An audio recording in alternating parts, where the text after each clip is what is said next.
Alam mo, ikaw kahit kailan, ang hina talaga ng sentido komon mo, no? Simple lang. Ilipat mo sa sala yung mga anak mo at doon kami magpapahinga ni Mercy sa kwarto. Gets mo?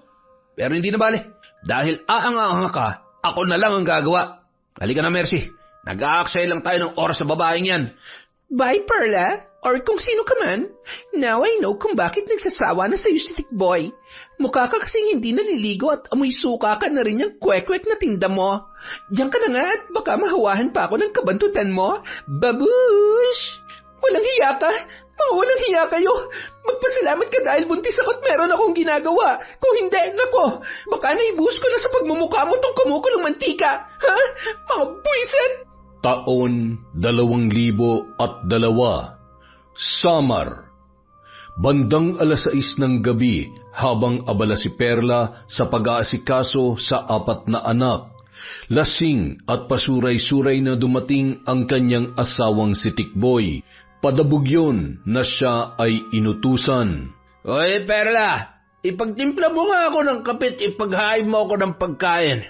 Bilisan mo at nagugutom na ako. Nandyan ka na pala, mahal. Sandali lang, ha? Tatapusin ko lang linisin ton si Carlo. Ano sabi mo? Ibig mo sabihin, paghihintay mo ako nagugutom dito? Hindi mo ba ako naririnig? Ang sabi ko, nagugutom ako kaya ay paganda mo ako ng pagkain. Anak ng teteng, wala kang kwenta? Aray ko, Tikboy, nasasaktan ako. Bitawan mo buhok ko.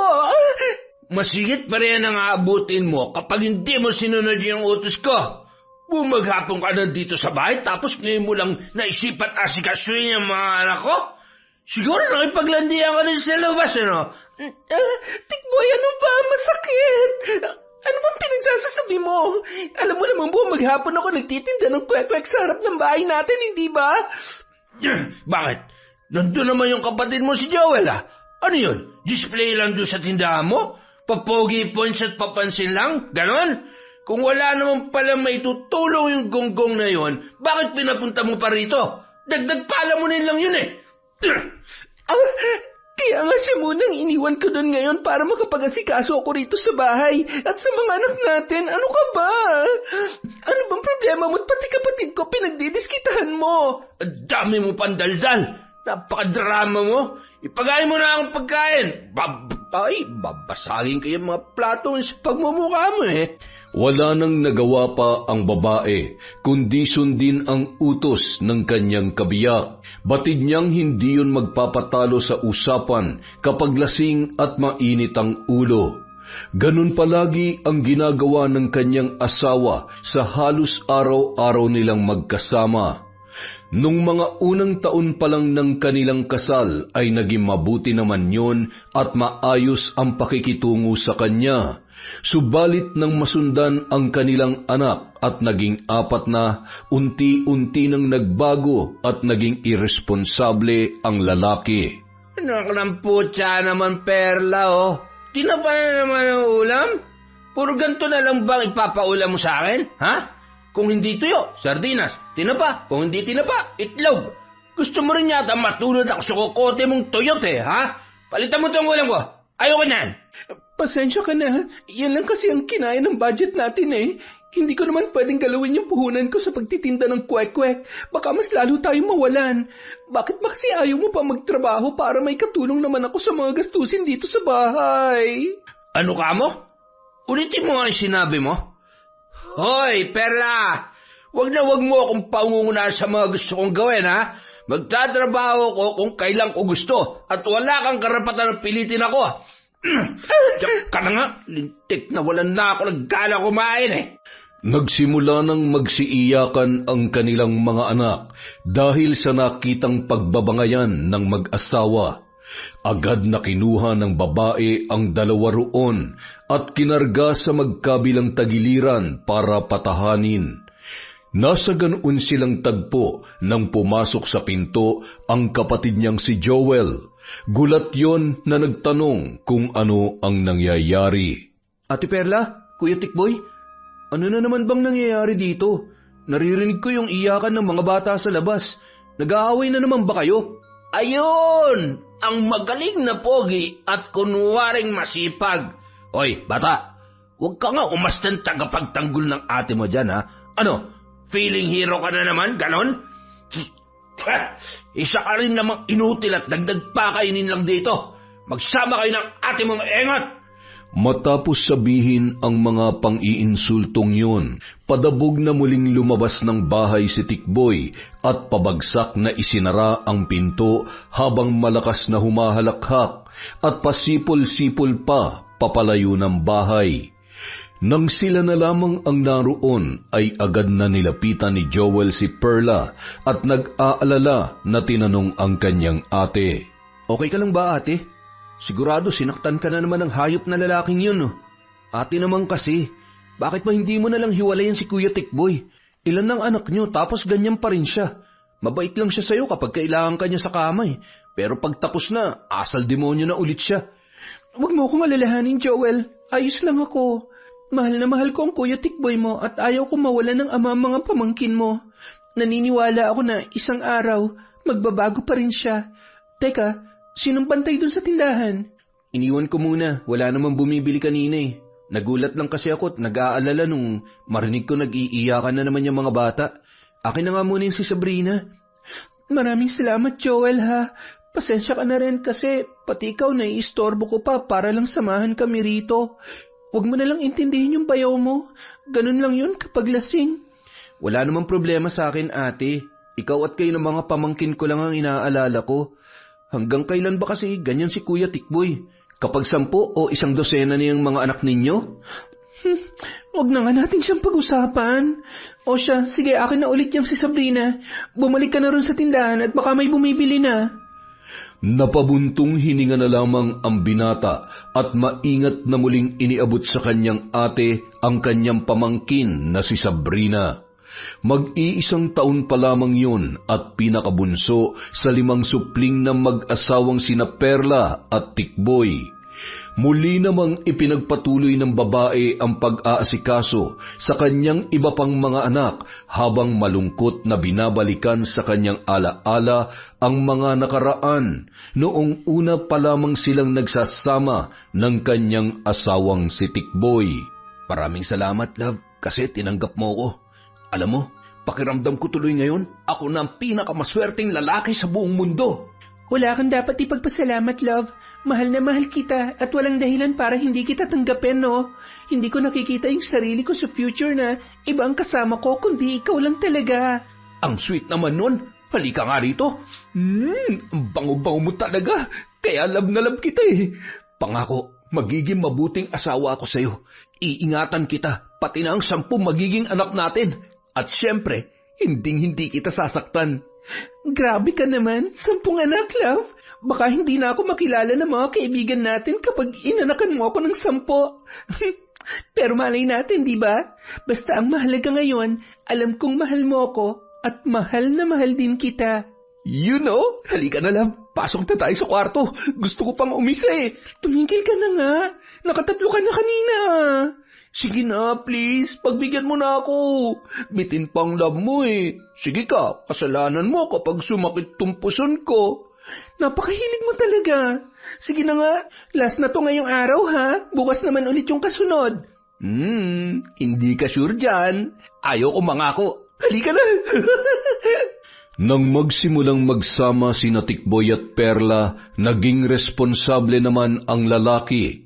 Nagtatrabaho rin siya bilang construction worker sa kanilang lugar at sa mga karatig baryo. Kaya naman humaling sa kanya ang asawang si Perla, hanggang sa umabot na nga sa 5 ang kanilang naging anak.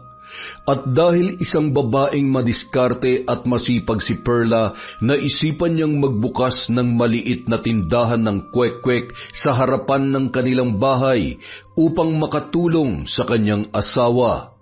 Subalit nang maramdaman ni Tikboy na naging maayos at maunlad na ang negosyong yon, doon na lumabas ang tunay nitong kulay. Huminto na siya sa paghahanap buhay. Sa halip, umasa na lamang sa kinikita ng kanyang asawa. Bukod doon, tanging pagbibisyo at pagbabarkada na lamang din ang inaatupag ng lalaki. Pero kahit ganyan ka ngayon, Tikboy, Mahal na mahal pa rin kita. Ako pa rin ang asawa mo at ikaw pa rin ang ama ng mga anak natin. Maghihintay ako hanggang sa magbago ka.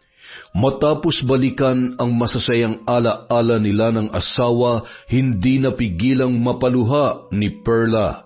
Sa lahat ng ipinangako noon sa kanya, tila isa lamang ang nais niyong tuparin.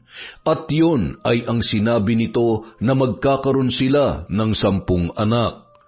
Maya-maya pa, pinahid na lamang niya ang luha at bumaling sa mga supling na hindi niya namalayan na nakatulog na pala ng mga sandaling yon. Dahan-dahan siyang tumayo at humarap sa salamin na nakasabit sa dingding. Doon mataman niyang pinagmasdan ang kanyang sarili. Habang tumatagal tuloy, parang unti-unti nang nagbabago ang itsura ko. Kung minsan, halos hindi ko na makilala ang aking sarili.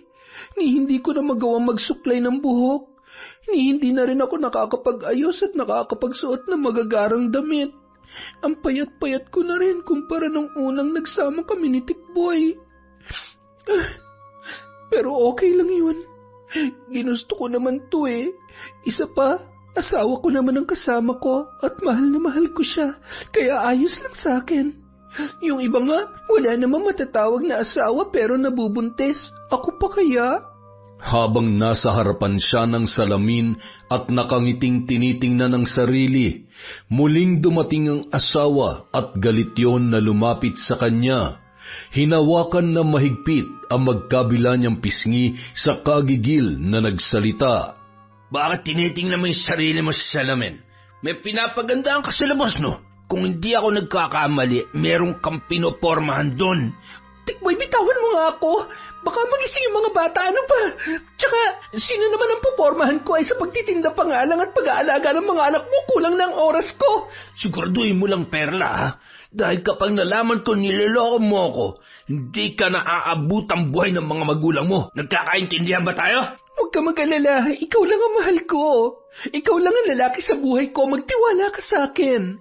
Matapos sabihin yon, dahan-dahang binitawan ng lalaki ang kanyang asawa at mahinahon na inutusan yon. Kung ganun, sige. Ilak mo yung pinto. Tapos, bumalik ka rito. Ha? Tikboy naman, masyado pa maaga. Tsaka, baka hanapin na ako ni Joel dahil malapit na magsara ang tindahan natin. Mamaya na lang, pwede? Sige na, love. Miss na kita eh. 1 taon naman na si Sabrina. Baka naman pwede na natin siyang sundan ulit. Sorry na kung nasaktan kita kanina, ha? Nagawa ko lang naman yun kasi mahal na mahal kita eh.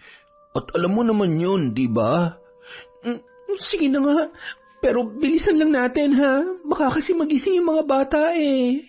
Kasunod noon, nagmamadaling isa-isang inalis ni Tikboy ang kasuotan ng asawa, na tila ba gutom na gutom at hayok na hayok. Ni hindi niya na nagawang maglinis man lang ng katawan at agad na muling sinunggaban ang asawa at nagpakasasa sa katawan nito. Makalipas ang halos 1 oras, natapos din ang mag-asawa at tamang-tama naman na naramdaman niyang may kumikilos na sa sala ng kanilang bahay.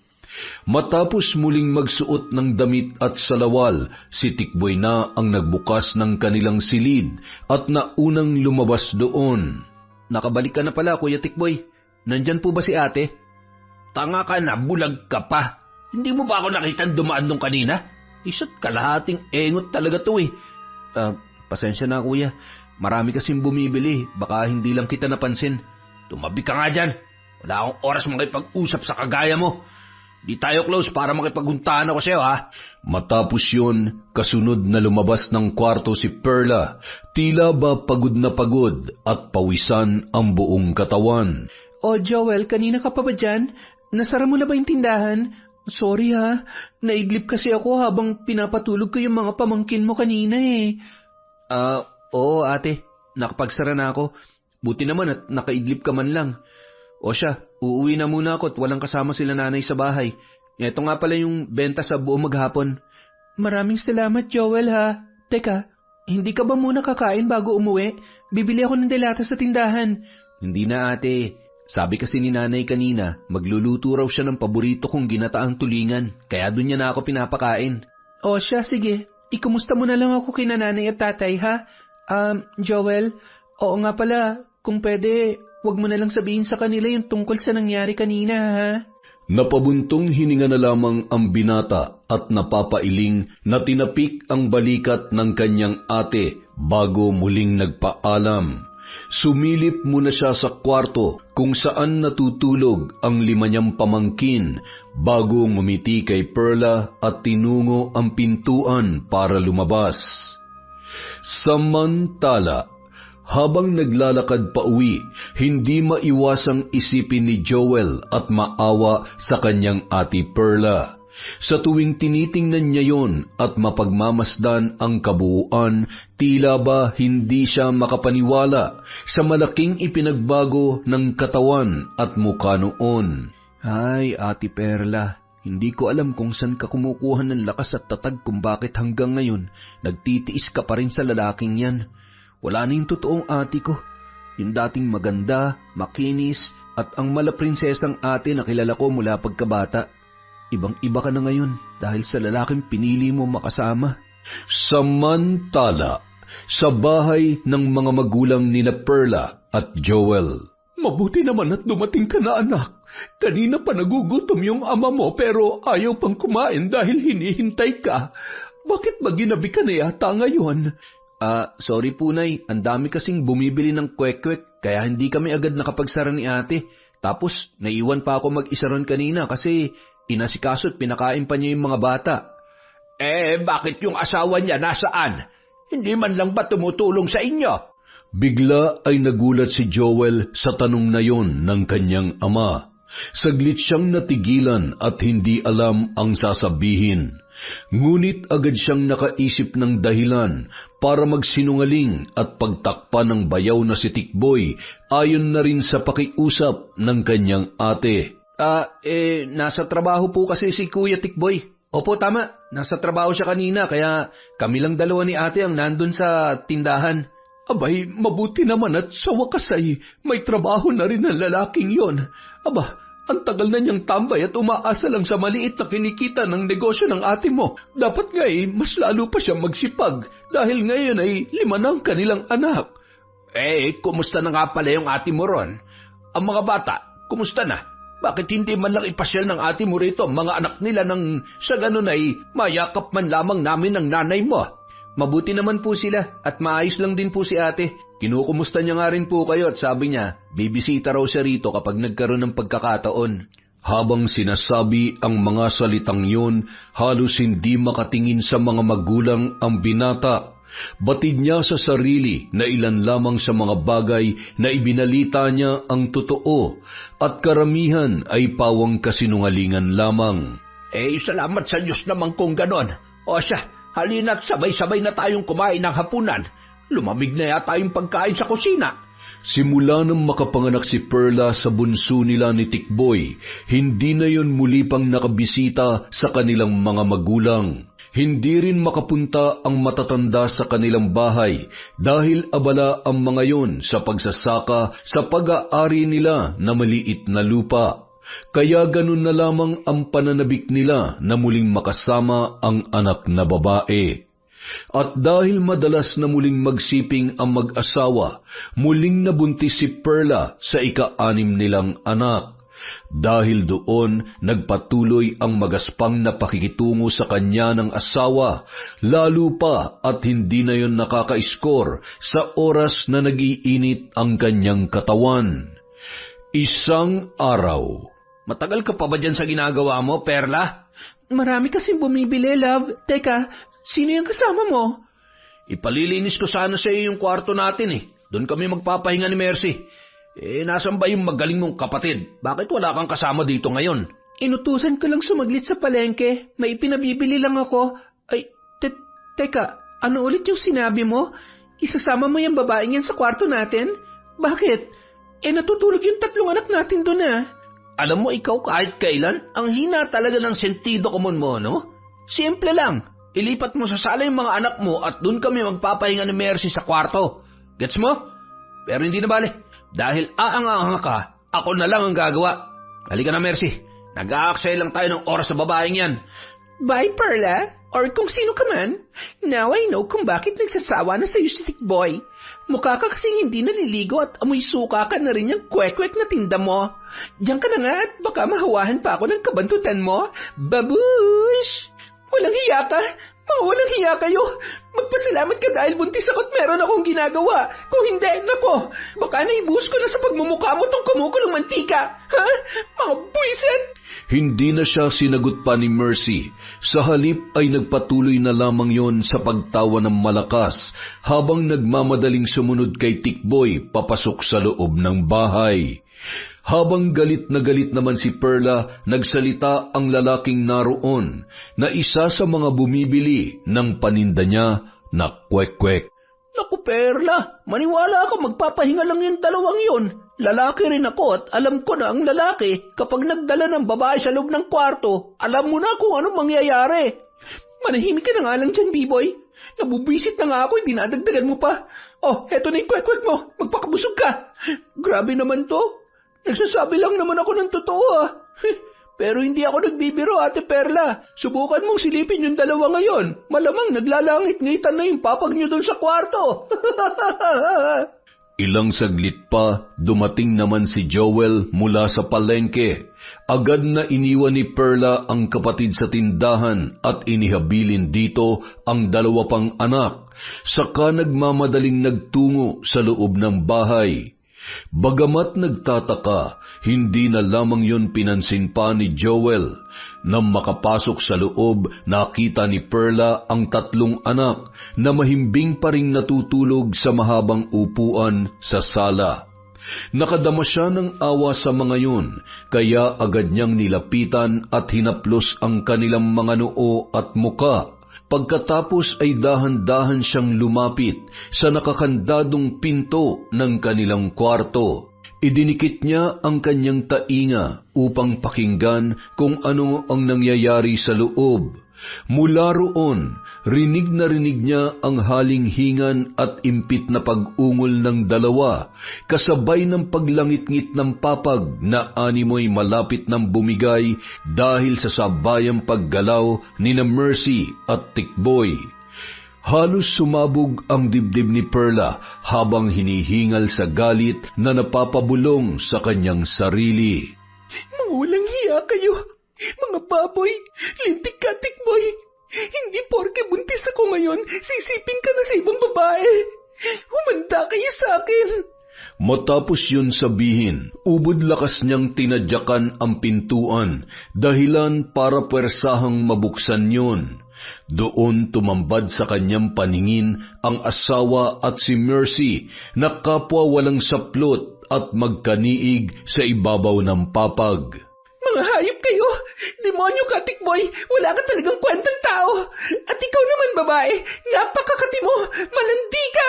Mabilis na nagsitayo ang dalawa at agad na ibinalot ng babae ang nadampot niyang kumot sa hubad niyang katawan, habang si Tikboy naman ay dali-daling sinuot ang kanyang panloob bago mabilis na nilapitan si Perla at sinampal sa magkabilang pisngi. Dahil sa ingay, nagising ang tatlong bata at sabay-sabay na nag-iyakan. Buisit ka talaga? Sa dinami-dami ng araw ngayon ka pa talaga nagdrama? Pwede ba, Perla, sawang-sawa na ako sa mga pag-iinarte mo? Sa palagay mo, gugustuhin ko pa sumiping sa'yo? Tingnan mo nga yung sarili mo, losyang na losyang ka na. Hayop ka! Kampon ka ni Satanas! Ikaw rin naman ang dahilan kung bakit naging ganito ang itsura ko ngayon, Manahimik ka na kung ayaw mo inampaso ko yung pagmumukha mo. Ano ba naman yung losyang mo, asawa, Tikboy? Storbo! Kausapin mo nga yan at sabihin mo sa kanya, no pets allowed dito sa kwarto mo. Leche ka! Hayop! Walang delikadesa! Kakalbuhin kitang babae ka! Subukan mo lang nasaktan si Mercy at itutuloy ko talagang paglampaso dyan sa tuyot na pagmumukha mo. Nakikita mo ba yung sarili mo sa salamin, Perla? Di ba palagi ka naman tumitingin doon? Sana alam mo na tuyot ka na at wala na akong mapapala sa'yo. Halika na nga, Mercy. Umalis na lang tayo rito. Sige, lumayas ka. Sumama ka dyan sa babae mo. Total, hindi naman ako mahalaga sa'yo. Magpakasarap kayo niyang haniparot na impactan yan.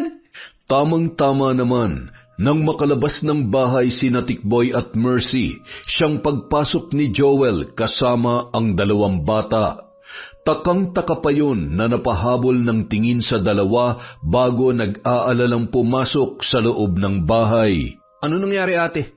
Sinaktan ka na naman ba ng lalaking yun? Lintik talaga yun, ah. Hindi, Joel. Hindi niya ako sinaktan. Pero may ibang babae ang Kuya Tikboy mo. Mga leche sila. Sabi ko naman kasi sa'yo, ate. Isumbong na natin kina nanay at tatay yan na maturuan ng leksyon ng asawa mo. Hindi, Joel. Pakiusap, wag mong gagawin yan. Hindi ko kakayanin kapag may nangyari masama kay Tikboy. Kawawa ang mga anak namin. Ayaw ko mawalan sila ng kinikilalang ama. Ama, ate? Anak ng teteng naman, oh. Matatawag bang ama yung damuhong yun? Wala naman siyang silbi dito, eh. Puro sakit ng ulo at pagdurusa lang ang binibigay niya sa'yo. Makinig ka sa akin, Joel. Kapag nalaman nila tatay ang ginagawa ni Tikboy, malalagay sa panganib ang kuya mo. At kapag nangyari yon, mawawala si Tikboy sa amin ng mga pamangkin mo. Gusto mo ba yon? Gusto mo bang lumaki silang 5 na ulila sa ama? Kung bahala, ate. Ang sa akin lang kasi, parang hindi na tama yung ginagawa sa'yo ng asawa mo. Kung tutuusin, hindi na nga siya may tuturing na asawa, eh. Nagdadala na siya ng babae at dito pa talaga sa mismong bahay ninyo. Pinapakita niya pa sa mga anak ninyo yung kalokohan nila ng babae niya. Hindi niya na nire-respetong pagkatao mo, ate. Basta bunso, kahit anong mangyari, hindi dapat malaman ni nanay ang tungkol dito. Hindi pwede. Naiintindihan mo ba ako? Sa puntong yun, wala nang nagawa pa ang binata at hindi na lang nagsalita pa. Sa halip, niyakap na lamang niya ang kanyang ate at tumulong para patahanin sa pag-iyak ang kanyang mga pamangkin. Hindi umuwi ng araw na yon si Tikboy at kahit buong magdamag na naghintay si Perla sa kanya ay wala ni anino noon ang dumating. Alalang-alala naman ang babae dahil wala siyang ideya kung nasaan ang kanyang mahal na asawa. Dahil sa labis na antok, nakatulog na lamang si Perla. Kinabukasan, magkatulong sa paghahanda ng mga paninda ang magkapatid at masaya silang nag-uusap nang mabanggit ni Joel sa kanyang ate ang tungkol sa napag-usapan nila ng kanilang mga magulang. Oo nga pala, ate, kinukumusta ka nila nanay. Nagsinungaling na lang ako at sinabi ko na okay ka lang dito at ang mga anak mo. Sinabi ko rin na may trabaho na si Kuya Tikboy. Hindi ko kasi inaasahan na itatanong nila yun sa akin pag uwi ko nung nakaraan, eh. Joel, alam kong masama magsinungaling pero sa ngayon, isipin mo na lang muna na yun lamang ang tanging paraan para manatiling tahimik ang buhay namin ni Tikboy. Sana naman maunawaan mo ko. Hindi ko nga alam, ate, kung tahimik pa bang matatawag yung sitwasyon mo ngayon dyan sa asawa mo. Walang araw na hindi ka binibigyan ng problema at pasakit nun, eh.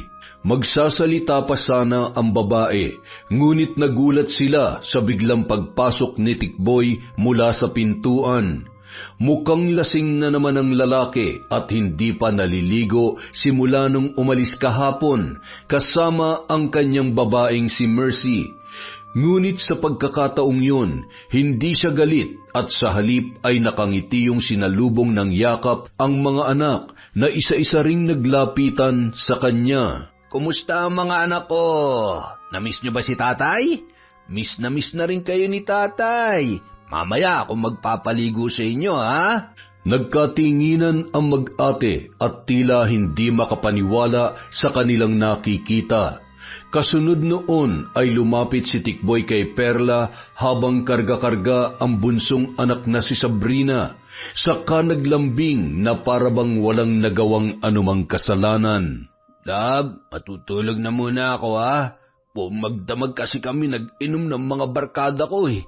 Tsaka yung nakita mong babae kahapon, si Mercy, wala yun. Isa lang yun sa mga babaeng patay na patay sa akin. Pero siyempre, ikaw pa rin ang mahal ko at nag-iisang babaeng uuwian ko kahit anong mangyari. Sigurado ka bang wala kayong relasyon ng babaeng yon? Bakit mo siya dinala dito sa bahay? Tapos may nangyari pa sa inyo sa kwarto natin. Anong may nangyari? Porke nakita mo pareho kami nakahubad, may nangyari na kaagad. Masahista yung si Mercy. At yung nakita mo kahapon, syempre hinihilot niya yung likod ko. Ganun lang. pero maniwala ka, wala nangyari sa amin. Ikaw lang tong masama ang iniisip sa akin eh. Kung minsan nga napapatano na ako sa sarili ko kung mahal mo pa ba talaga ako. Nang marinig yun, nagkunwaring umubo si Joel para sumingit sa usapan at sinabing lalabas na muna siya para buksan ang tindahan. Tumango naman si Perla sa kapatid, ngunit walang anumang reaksyon si Tikboy na tumingin lamang sa binata. Nang sila na lamang dalawa ang naiwan ay saka palang muling nagsalita ang babae. O sige, hayaan mo na yon. Naniniwala naman ako sa iyo eh. Basta ipangako mo lang na hindi mo na uulitin yon. Alam mo bang palagi kang hinahanap sa akin ng mga anak natin? Ayan nga miss na miss ka na ni Sabrina. Ay, ganun ba, love? O siya, sige na. Kunin mo na muna sa akin tong anak mo at gusto ko na maligo para makapagpahinga. Ang baho-baho ko na eh. Oo nga pala, love. May pera ka ba dyan? Bibili lang sana ako ng bagong sando eh. Nakita mo naman, di ba? Paulit-ulit na lang yung mga sinusot kong damit. Kahit malaki na ang tiyan at kabuwanan na ni Perla, kinarga niya pa rin ang bunsong anak nang ibigay yon sa kanya ng kanyang asawa. Matapos ay dumukot siya sa bulsa para kunin ang kanyang wallet. Pasensya ka na, love, ha? Yan lang talagang extra ko ngayon eh. Mag-grocery pa kasi ako mamaya. Teka, ano nga palang gusto mong kainin? Ipagluluto kita na masarap na ulam. Love, baka naman pwedeng dagdagan mo pa to. Alam mo namang ang tataas na ng bilihin ngayon eh. Tsaka baka kulangin ako sa pamasahe. Gusto mo bang hindi na ako makauwi? Sige ka, baka mapunta ako sa ibang babae. Sus, nonsensya ka pa. O siya, sige na nga. O heto, okay na yan, love, ha? Baka kasi kulangin na ipamimili ko mamaya eh. Yun! The best ka talaga, love. Thank you, ha. Ayaw nga pala. Gusto ko, ipagluto mo ko ng nilagang baka. Damihan mo, ha. Inimbita ko kasi si Mercy. Sabi ko, pumunta siya rito mamayang gabi at magiinuman kami. Oh, teka. Baka mag-isip ka na naman ng masama, ha? Magiinuman lang kami, yun lang. Wala nang iba. Isang bote lang, tapos uuwi na rin yun. Napasimangot na lamang si Perla nang marinig ang sinabing yun ng kanyang asawa. Ngunit agad siyang niyakap ni Tikboy at nilambing habang karga pa rin niya ang kanilang anak. Agad na nawala ang kanyang inis dahil sa ginawang yon ng lalaki at muling umiral ang pagmamahal niya para doon. Kasunod noon ay sinabihan na niyang maligo at magpahinga na ang asawa. At gaya ng kanyang ipinangako, ipinagluto ni Perla ng nilagang baka si Tikboy. Bagamat may kamahalan ang presyo noon, hinati-hati na lamang niya ang natitirang pera para maibigay lamang sa lalaki ang nirequest nitong putahe. Kinagabihan, dumating nga si Mercy at tila nang aasar pa na nakangiti kay Perla habang nasa kwarto si Tikboy at nagpapalit ng damit. Mukhang hindi ka pa rin naliligo, Inday, ah. Ano, dugyot lang? Nangangamoy ka na? Dahil bisita ng asawa ko kaya tatanggapin ko yung pang-iinsulto mo, Mercy. Isa pa, wala ako sa mood para makipagtalo. Baka mapaanak ako nang wala sa oras ng dahil sa'yo. Oh, speaking of, nagtataka lang ako kung paano nasikmura ni Tikboy na buntisin ka at anak ka ng pang-anim kahit ganyan ang itsura mo. Sobrang ew. Nang marinig yun ni Joel, na noon ay papaalis na rin sana para umuwi sa bahay ng kanilang mga magulang, hindi na niya napigilan pang sumagot upang ipagtanggol ang kanyang ate Perla. Hoy, kung sino ka man na bigla na lang umeepal dito sa bahay, wala kang karapatang insultuhin at maliitin ang ate ko sa sarili niyang pamamahay. Kumpara naman sa inyong dalawa, mas kadiri ang bulok na pagkatao mo. Hayaan mo na sila, Joel. Ako na lang ang bahalang mag-asikaso sa kanila ng Kuya Tikboy mo. Sige na, umuwi ka na at baka hinihintay ka na nila nanay. Sigurado ka, ate. Wala akong tiwala sa pagmumukha niyang babaeng higad na yan. Mukhang hindi gagawa ng mabuti. Alam mo, Pogi, gusto ko lang sabihin sa'yo, just in case na hindi mo pa alam, bakla lang ang sumasali sa usapan ng mga babae. Bakla ka ba, my dear? Huh? Binabalaan kita, umayos ka. Huwag na huwag mong sasaktan ng ate ko. Kapag may nangyari masama sa sanggol na dinadala niya, sinasabi ko sa'yo, manghihiram ka ng mukha sa aso. Sige na ate, uwi na ako. Ay, grabe nakakatakot naman. Habang abala at masayang nag-iinuman sina Mercy at Tikboy sa sala, sinamantala ni Perla ang pagkakataong yun para asikasuhin at pakainin ang kanilang mga anak. Matapos ay pinatulog niya na ang mga bata.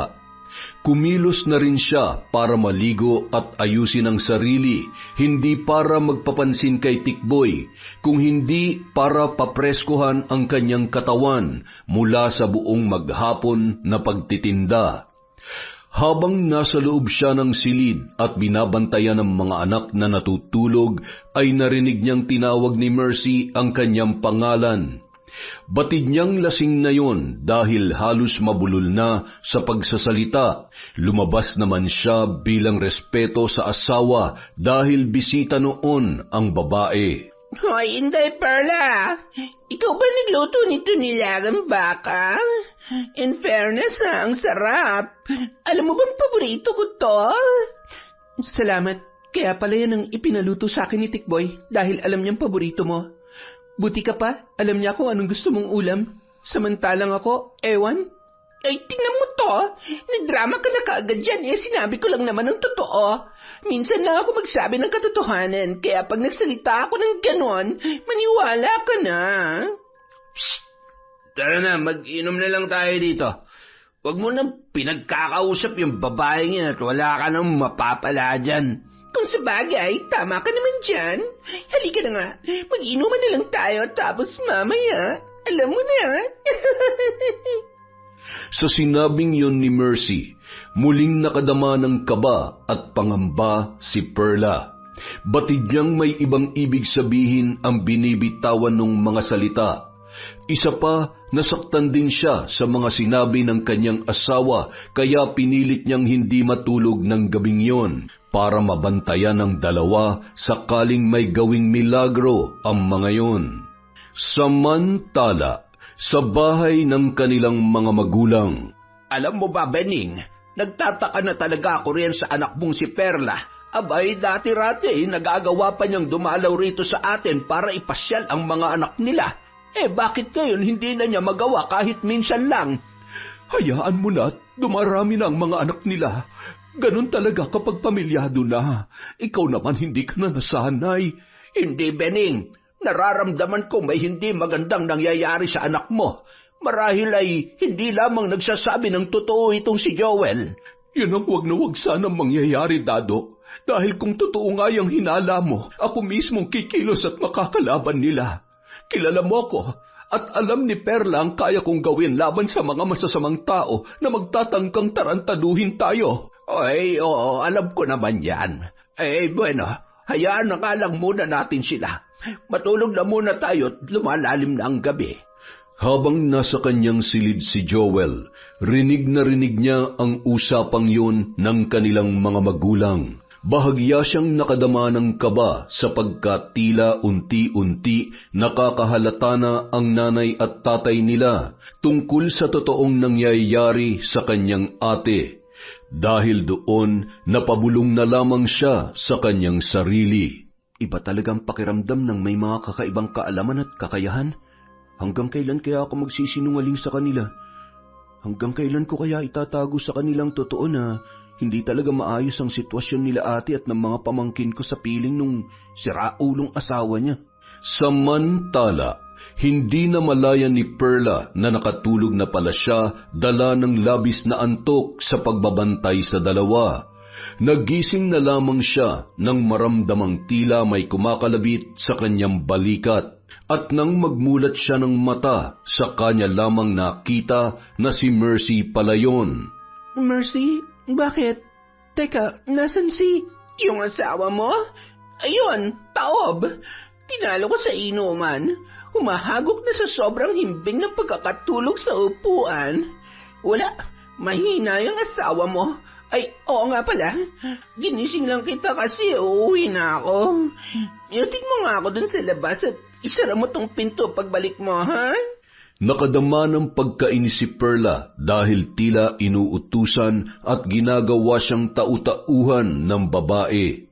Ngunit mabuti na lamang pauwi na yon, kaya minabuti niyang ihatid na lang para wala nang mang-istorbo at upang makampante na rin siya na wala nang aahas sa kanyang asawa. Kumuha muna siya ng tuwalya para ipangtalukbong sa ulo upang hindi mahamugan. Nasulyapan pa niya si Tikboy na nakanganga at malakas na humihilik habang tulog na tulog sa upuan. Nang nasa tarangkahan na sila, nagsindi muna ng sigarilyo si Mercy at nagsalita. Samahan mo muna ako rito saglit. Uubusin ko lang itong yosi ko. Bakit kasi nagsindi ka pa? Alam mo namang uuwi ka na. Huwag ka masyadong atat na bumalik sa loob ng bahay niyo, Perla. Manlilokong lalaki lang din naman ang madadatnan mo ron. Walang bago. Ha? Anong ibig mong sabihin? Bumuga muna ng usok paitaas si Mercy, kasabay ng pagbuntong hininga bago muling nagsalita. Nagtakip naman ang ilong si Perla gamit ang laylayan ng tuwalya na nakatalukbong sa kanyang ulo. Pasensya ka na sa usok, pero alam mo bang mahal na mahal ko yung asawa mo? Alam ko, kasi kung hindi ka naman magtsatsaga sa ugali niya. Tulad ko, mahal ko rin siya, lalo ng mga anak namin, kaya pinagtitiisan ko na lang siya. Pero noon lang yon, nung hindi pa niya sinasabi sa akin na may asawa at mga anak na pala siya. Pero nung malaman kong pabilyado ng sila ulong yan, itinuring ko na lang siyang kaibigan. Kaya lang nalaman mo na. Hindi na itinuloy ng babae ang nais niyang sabihin. Sa halip, isang malakas, ngunit pilit na tawa lamang ang isinagot niya kay Perla. Pagkatapos ay muli siyang sumagot. Wala yon. Gusto ko lang alisin yung antok mo. Kalimutan mo na yung mga sinabi ko. O siya, sige na. Pumasok ka na dun sa loob at baka mahamugan pa yung bata sa tiyan mo. Alalahanin mo, malapit ka ng mga anak kaya mag-iingat ka. Sige, alis na ako. Bye! Ha? Teka, hindi pa ubos yung sigarilyo mo Hayaan mo na. Hindi naman iiyak yan kapag hindi ko inubos Sige na, pumasok ka na rin sa loob. Salamat nga pala sa nilagang baka. Sa susunod magte-take out na ako, ha? Napangiti naman si Perla sa huling tinuran ng babae bago yun tuluyang umalis. Kasabay noon, nakadama siya ng kapanatagan dahil sa biglang pagbabago ng pakikitungo noon sa kanya. Subalit naiwan siyang nakatulala at hindi maalis sa isip ang kanina ay nais sanang sabihin ni Mercy. Para bang may gusto yung ipaalam sa kanya, ngunit pinigilan lamang ang sarili. At dahil nakakaramdam na siya ng lamig mula sa dampi ng hangin sa kanyang kinatatayuan, nagpasya na siyang pumasok na sa loob ng bahay. Hindi na niya inabala pa ang sarili sa anumang bagay. Ang mahalaga lamang, umalis na ang babae na pinangangambahan niyang tanging kaagaw kay Tikboy. Samantala, matapos makapanganak ni Perla, nagpasya na siyang magpatali nang sa ganon ay hindi na masundan pa ang kanyang pagbubuntis. Sinuportahan naman siya ng kapatid na si Joel sa desisyong yon. At nang malaman yun ni Tikboy, sa halip na magalit ay tila tuwang-tuwa pa ang kanyang asawa. Isang umaga, karga ni Perla ang bagong silang na anak at pinatutulog yon. Hinihintay rin niya noon ang pagdating ng kapatid para magbukas ng kanilang tindahan ng kwek-kwek nang kausapin siya ni Tikboy. Mabuti naman at naisipan mo nang gawin yon, love. Kung ganon, pwede na tayong mag-araw-araw nito. Sobra ka naman, love. Kapapanganak ko pa lang ng 1 buwan. Maghintay muna tayo ng kahit 3 buwan man lang. Halos hindi pa nga magaling yung sugat ko Alam mo, yan ang ayaw ko sa iyo Panira ka ng trip. Huwag ka nga mag-feeling virgin. Buti nga niyayaya pa kita Bakit? Sa palagay mo ba may iba pang papatol sa'yo maliban sa akin?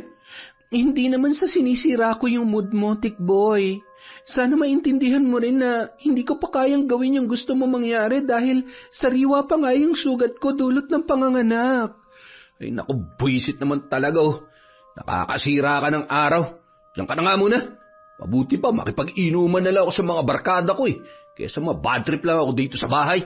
Galit na iniwan ng lalaki si Perla at padabog na lumabas ng bahay. Hindi na lamang yun pinansin ng babae, sa halip ay itinutok na lamang niya ang sarili sa pagpapatulog sa kanyang anak. Ilang saglit pa, dumating na rin ang kapatid niyang si Joel at nagbukas na yon ng kanilang tindahan. Ang binata na rin ang naghanda ng lahat dahil batid niyang limitado pa ang mga bagay na pwedeng maitulong ng kanyang ate. Nang makatulog na ang bata, inasikaso naman ni Perla ang 5 pang anak at pinakain ng almusal. Ganoon ang kanyang ginagawa araw-araw na mag-isa. Dahil sa halip na tulungan siya ng asawa, mas pinipili pa noong ubusin ang oras sa mga kaibigan para uminom at magbisyo. Habang abala, biglang naalala ni Perla ang babaeng si Mercy. Mula kasi nung huliyong magpunta sa kanila ay hindi na yon muli pang nagpakita. Wala na ring nabanggit si Tikboy tungkol sa kalaguyo na si Mercy. Makalipas ang 3 buwan. Perla, love, nandito na ako. Ang aga niyo yata nagsara ng tindahan. Nakauwi na ba yung mayabang mong kapatid na si Joel? Psst! Huwag kang maingay. Baka magising yung mga bata. Maaga kong pinasara ang tindahan kay Joel. Masama raw kasi ang pakiramdam niya. Pinagpahinga ko na muna. Ayos, taman-tama. Baka naman pwede nang, alam mo na, 3 buwan na ako nagtitiis Sige ka, pag hindi mo pa ako pinagbigyan, baka humanap na ako ng iba Oo nga pala, love. Naalala ko lang, bakit hindi ko na nakikita yung isinasama mong babae dito? Si Mercy? Yun ba? Wala na yun. Umuwi na sa probinsya nila. Binasted ko na kasi. Ang sabi ko sa kanya, ikaw ang totoong mahal ko at hindi siya. Talaga, love? Ang sweet mo naman. Salamat ha. Ngayon, alam ko na talagang mahal mo rin ako. Oo na. Sige na. Huwag mo na ibahin yung usapan. Gawin na natin yung matagal ko nang gustong gawin.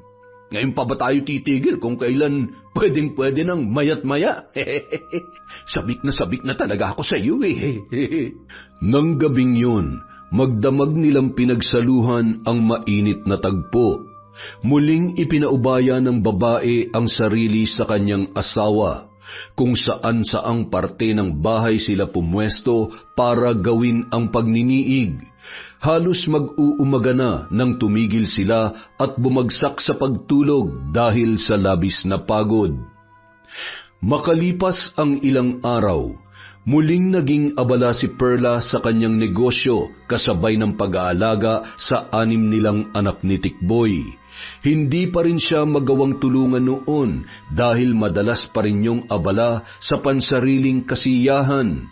Mabuti na lamang hindi siya pinababayaan ng kanyang kapatid na si Joel. Isang gabi, katatapos pa lamang nilang magsara ng tindahan at kaaalis pa lang ng kanyang kapatid.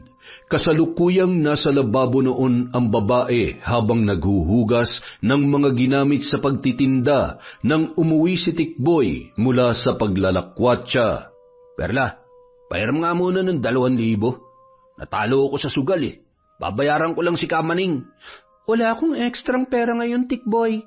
Hindi ko naman pwedeng ipahiram sa iyo yung puhunan ko sa pagtitinda dahil wala akong mautangan para palitan yon. Galit na lumapit sa kanya ang asawa at pabalya siyang iniharap noon saka sinakal sa leeg. Alam mo ikaw, napakadamot mo talaga sa akin. Hinihiram ko lang naman, ibabalik ko rin. Ano bang problema mo? Babayaran? Paano ka makakabayad wala ka namang trabaho? Saan ka kukuha ng ipambabayad? Magnanakaw ka, ganon? Ba't talaga bang inuubos mong pasensya ko, ha, Perla? Parang hindi asawang tingin mo sa akin, ha? Bakit ikaw, Tikboy? Asawa bang trato mo sa akin? Kailan ka ba naging mabuting ama sa mga anak natin? Ganon, ha? Itong sa'yo! Akmang susuntukin na sana ng lalaki ang muka ng kanyang asawa, subalit mabilis na nadampot ni Perla ang kutsilyo na naroon sa lababo.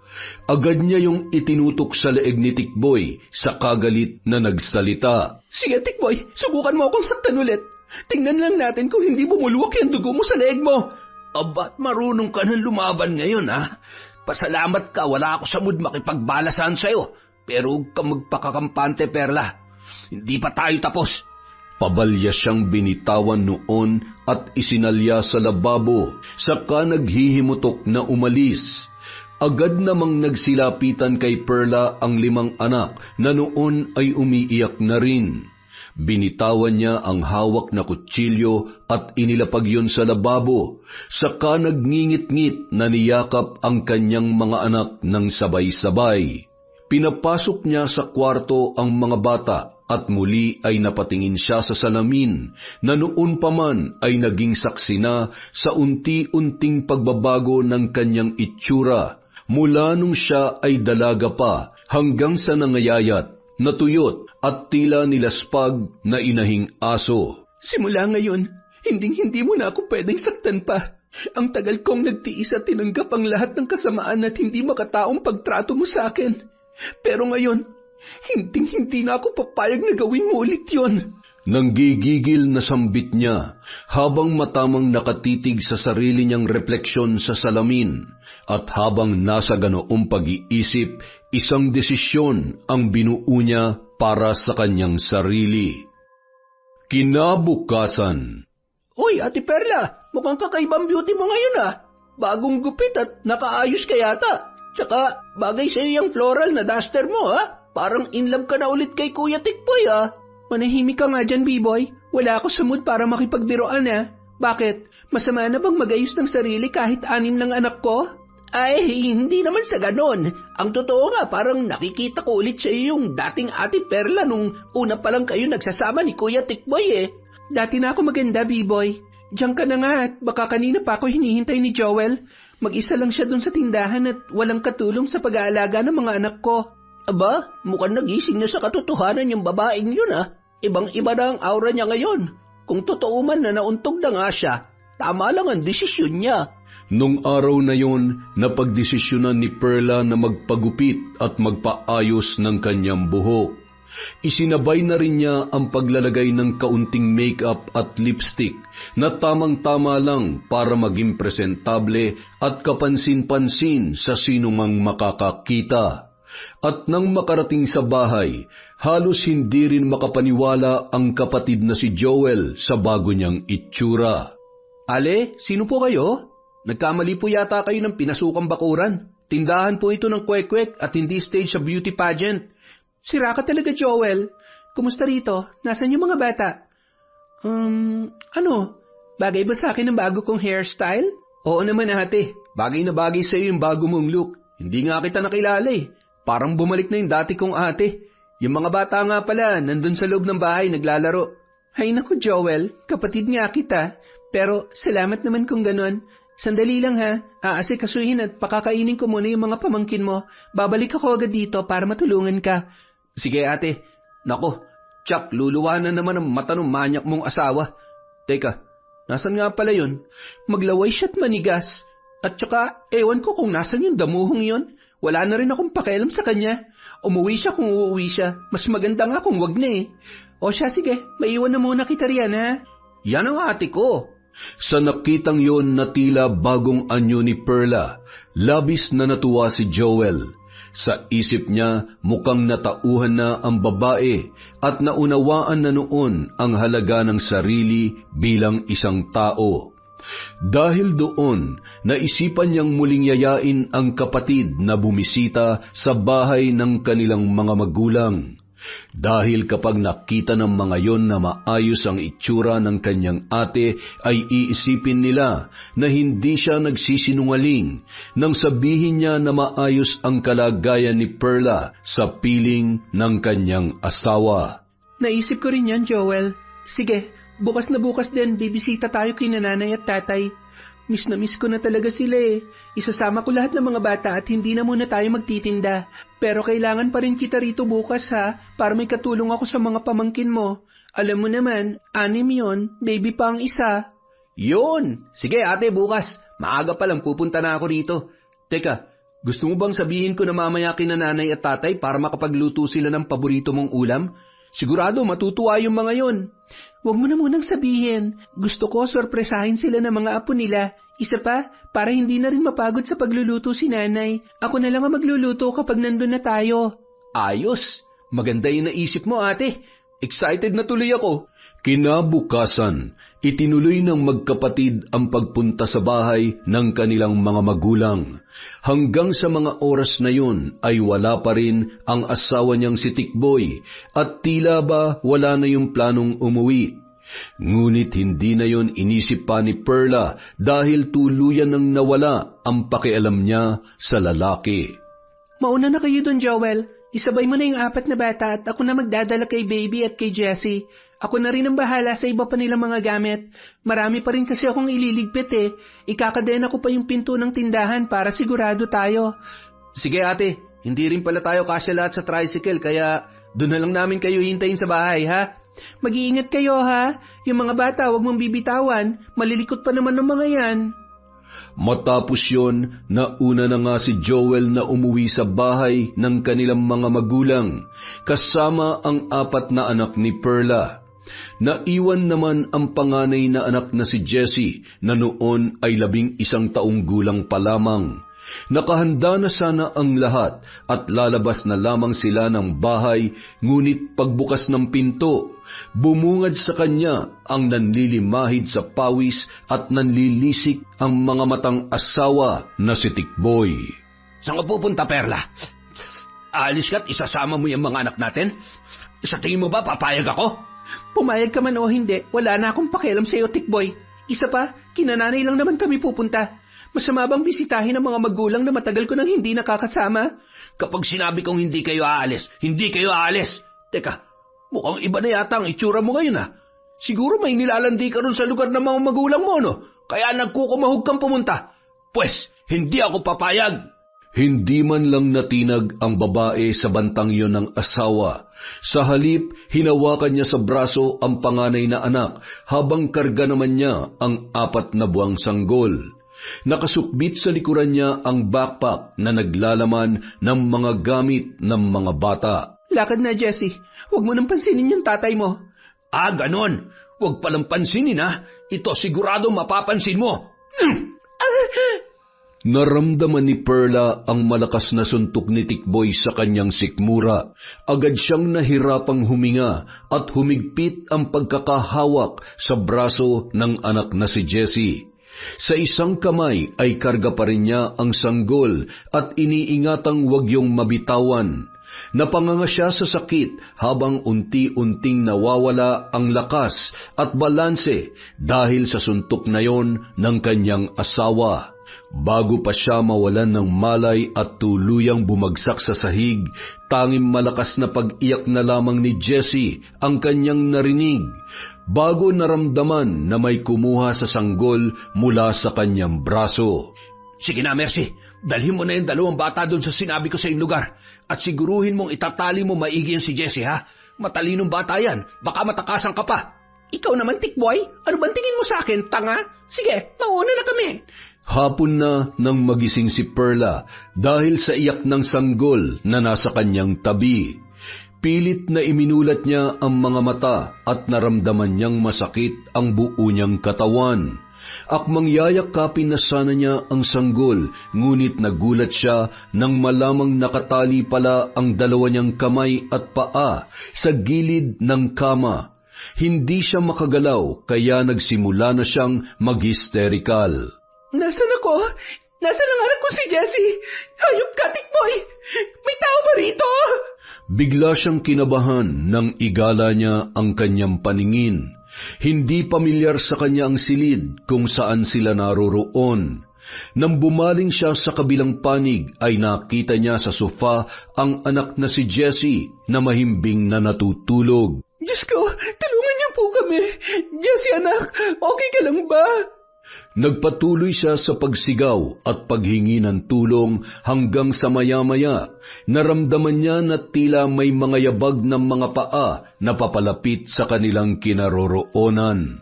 Kasunod noon ay bumukas ang pinto ng silid at iniluwa ang lalaking si Tikboy. Hayop ka talaga, Tikboy. Ako na lang ang kunin mo at huwag na mga anak ko. Demonyo ka. Magbabayad ka sa mga ginawa mong to. Kalma ka lang, my loves. Nakaka-4 na round pa nga lang ako eh. Bitin pa ako at gusto ko pandagdagan. Wala ka talagang kaluluwang animal ka. Masahol ka pa sa demonyo. Pakawalan mo ako rito. Galit na sigaw ni Perla habang pilit na sinusubukang magpumiglas at kumawala sa pagkakatali. Nang pakiramdaman niya ang kanyang sarili ay nabatid niya na ginamit siya ng lalaki dahil may mga kung anong likido pang tumutulo mula sa kanyang pagkababae. Kahit pa ulit-ulit kang sumigaw, walang makakarinig sa'yo rito, my love. Akin ka lang at walang sino man makakakuha sa'yo. Naintindihan mo? Nakangising inilapit pa ni Tikboy ang muka sa babae habang nang aasar na tumatawa. Dahil sa labis na galit, paulit-ulit na dinuraan ni Perla ang kanyang muka. Nainis naman si Tikboy at pinagsasampal siya noon. Halos mawalan na siya ng malay dahil sa lakas ng mga sampal nito. Kasunod ay narinig niyang nagising ang anak na si Jessie at nagsimula na yung umiyak habang tinatawag ang kanyang pangalan. Pakawalan mo ako rito, Tikboy. Parang awa mo na. Kailangan ako ng anak mo. Huwag ka mag-alala, Perla. May mag-aalaga naman sa kanila habang nakatali ka riyan at pinagsasawaan ko ang balik-alindog mong katawan. Nagulat si Perla nang marinig ang pangalan na tinawag ng kanyang asawa. Agad na pumasok sa pinto ng silid si Mercy at nakangiti pa sa kanya. It's nice to see you again, Perla. Kumusta ka na? Mahal, Tikboy, ito nga pala yung pinapakuha mong tubig. Inumin mo na habang malamig pa. Salamat, mahal. Mabuti ka pa maaasahan at hindi ako iniiwan. Ikaw, Mercy? Mga hayop talaga kayo. Sinasabi ko na nga ba, ano bang kailangan niyo sa amin ng mga anak ko? Bakit kailangan niyo pa silang idamay? Hindi na sumagot si Mercy. Sa halip ay bumaling na lamang yon kay Tikboy saka muling nagsalita. Magpahinga ka na, mahal. Ako nang bahala sa mag-iinang to. Bahagya pang ngumiti si Tikboy at hinagkan sa pisngi ang babae bago nang iinis na tumingin pa kay Perla saka lumabas ng silid. Nang sila na lamang ang naiwan, ikinagulat ni Perla ang kasunod na sinabi ni Mercy. Psst, huwag ka maingay. Itatakas ko kayo ng mga anak mo rito. Huwag ka magpahalata sa demonyong lalaking yon. Bibisita lang sana ako sa iyo kanina, kaya lang nakita kong parang ginagawang ka na naman na masama nitong baliw na lalaking to. Kaya naisip kong sakyan na lang muna yung mga paandar niya para mailigtas ko kayo ng mga anak mo mula sa kanya. Nanlaki ang mga mata ni Perla at halos hindi makapaniwala, saka naguguluhan na muling nagtanong. Teka, anong ibig mong sabihin? Hindi kita maintindihan, Mercy. Ang mabuti pa, kalagad mo na lang ako rito. Nilagyan ko ng pampatulog yung tubig na binigay ko kay Tikboy. Maya-maya lang, mawawalan na siya ng malay. At kapag tulog na siya, saka tayo tatakas. Maraming salamat. Pero akala ko, kasabot ka niya sa pagdukot sa amin. Ano ba talagang nangyayari, Mercy? Malalaman mo rin mamaya ang lahat. Ang mahalaga ngayon, makatakas tayo at ang mga anak mo. Makalipas ang ilang minuto, sumilip si Mercy sa labas ng silid at nang makitang mahimbing nang natutulog ang lalaki dahil sa inilagay niyang tableta sa ininom noon, agad niyang kinalagan sa pagkakatali si Perla. Ibinigay niya rito ang backpack na naglalaman ng kanilang mga gamit. Kasunod noon, sinabihan rin niya ang babae na kausapin ang anak na si Jessie para hindi yun mag-ingay. Matapos ay agad na plinano ni Mercy ang pagtakas. Muling isinukbit ni Perla ang bag sa kanyang likuran. Mauuna akong lumabas, tapos sumunod kayo sa akin. Dahan-dahan lang, wag kayong gagawa ng anumang ingay, ha? Akin na yung baby mo, at ikaw nang bahala rito kay Jessie.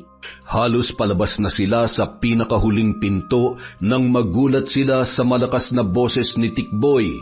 Sabay silang napalingon sa pinanggagalingan ng tinig at gulat na gulat nang makita ang lalaki.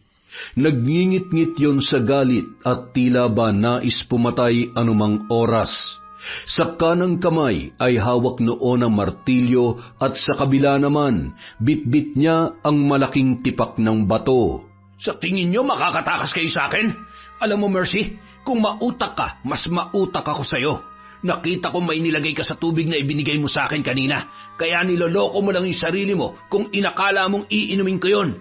Ngayon, ipaliwanag mo sa akin kung anong ibig sabihin nito, Mercy. Manloloko ka, Tikboy. Minahal kita ng sobra at hindi ko alam noon na may asawa ka na pala.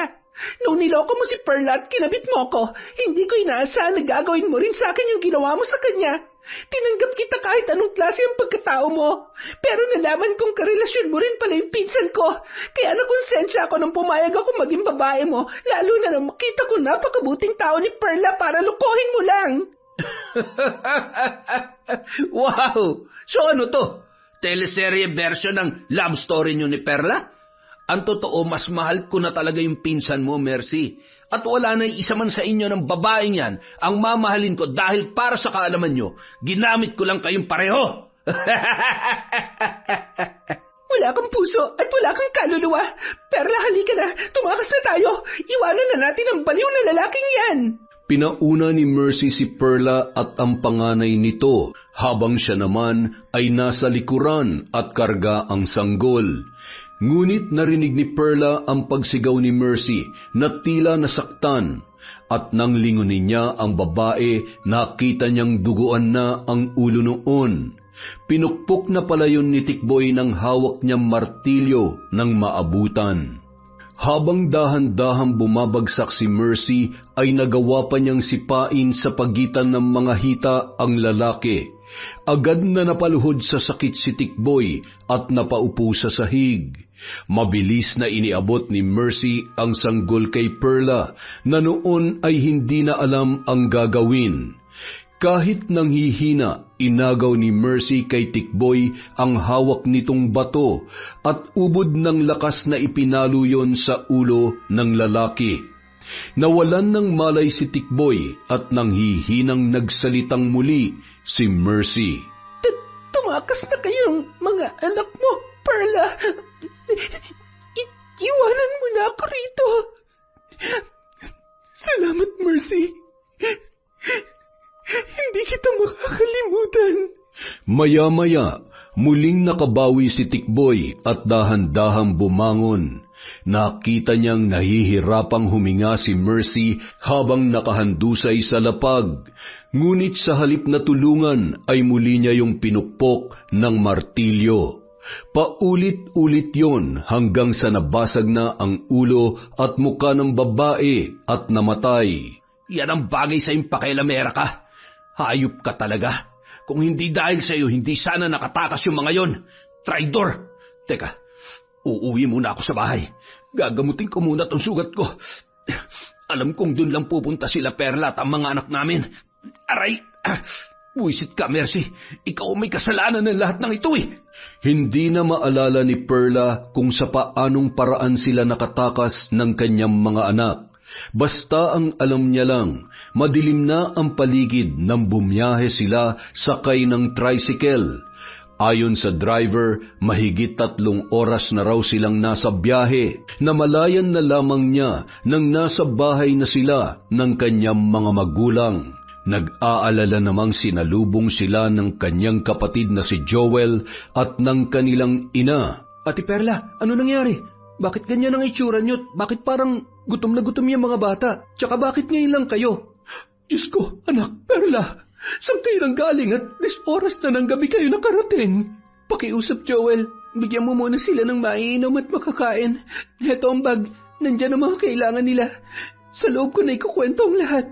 Nang makapasok sa loob ng bahay, muling nagsalita si Joel habang pinapainom ng gatas ang sanggol. Halos kauuwi ko lang din dito, ate.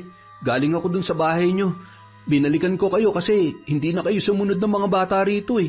Pero naabutan ko yung asawa mo. Parang may malaking sugat sa ulo at hinahanap ka niya sa akin. Sa sinabing yon ng kapatid, agad na nakumpirma ni Perla sa kanyang isip na nung mga oras na tumakas sila at nasa biyahe ay yun din ang pagkakataon na muling nagising ang lalaki at umuwi sa kanilang bahay. Buhay pa pala at hindi napuruhan ng pagkakapalo ni Mercy ng bato sa kanyang ulo. Matapos yun, isa-isa na niyang inilahad sa mga magulang at kay Joel ang buong pangyayari. Sinasabi ko na nga ba't hindi gagawa ng matino ang damuhong yun eh. Matagal ko nang nararamdaman na may hindi magandang nangyayari sa inyo at tama nga ang hinala ko.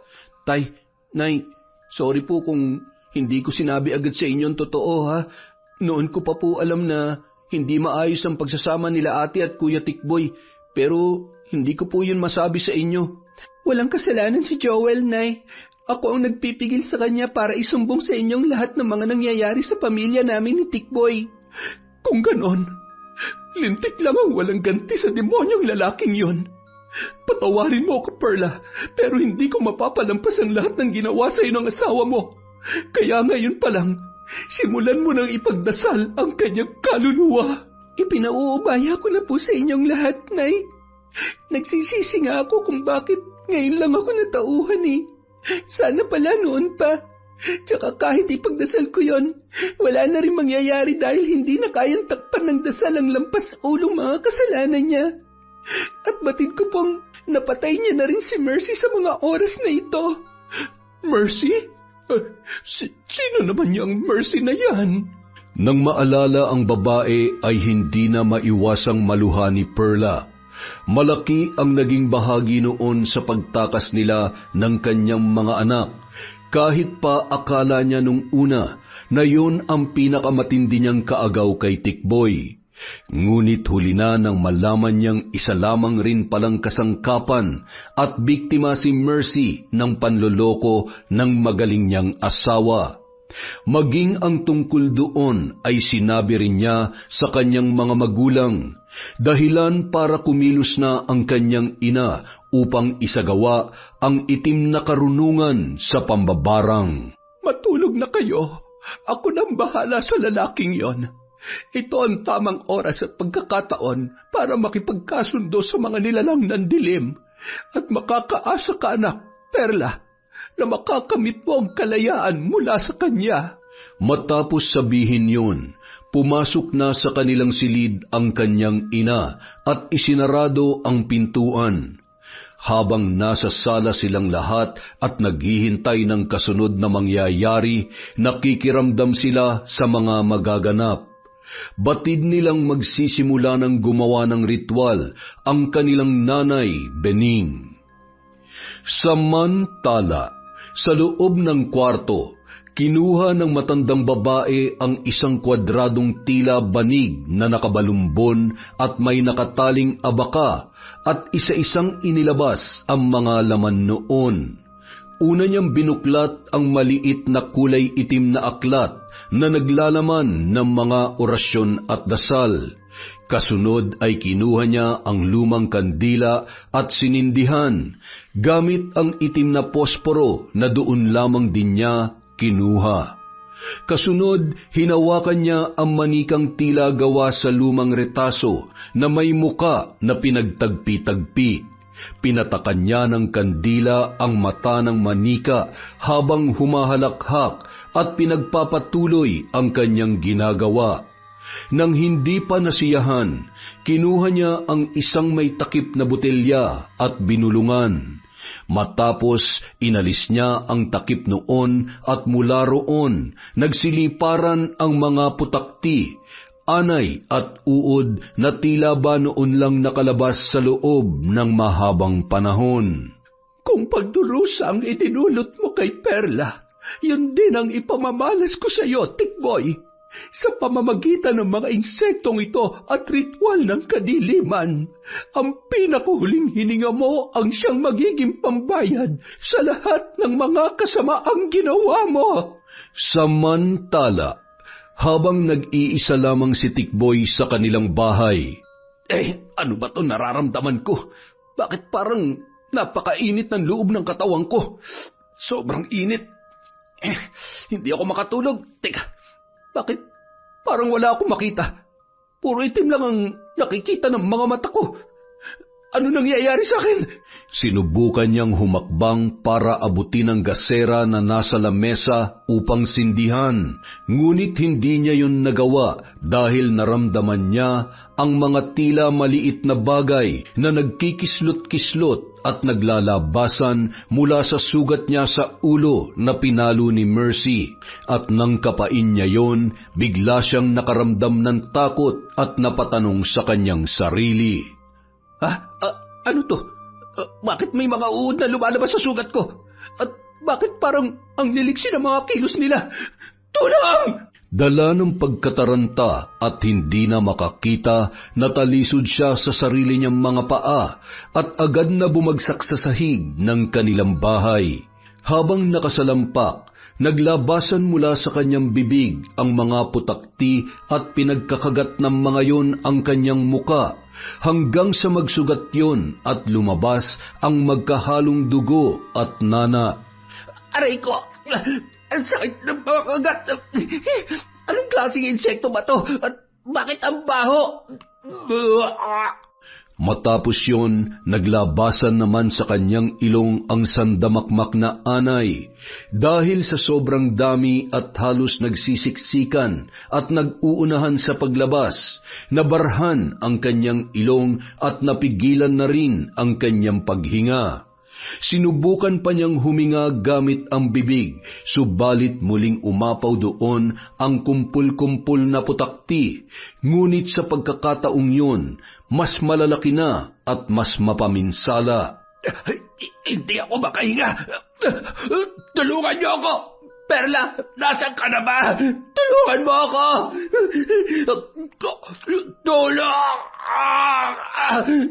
Yun na ang pinakahuling sigaw na narinig mula sa lalaki, bago pa siya lubusang malagutan ng hininga.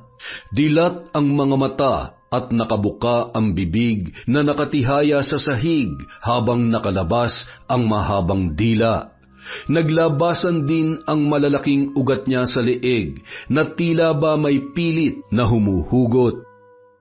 Kinabukasan. Magandang umaga, ate. Nabalitaan mo na ba yung tungkol sa nangyari sa asawa mo? Nakarating na hanggang dito yung usap-usapan. Natagpuan daw mag-isa sa bahay niyo si Kuya Tikboy. Kalunos-lunos yung itsura at wala ng buhay. Hindi na ako magugulat kung ganon, Joel. Sa totoo lang, siya lang naman na may gustong mangyari yun sa kanya. Maraming pagkakataon noon para pumawi at magbago pero hindi niya yung ginawa. Huwag ninyong panghinayangan ang buhay ng isang taong ang layunin lamang ay manira ng buhay ng iba.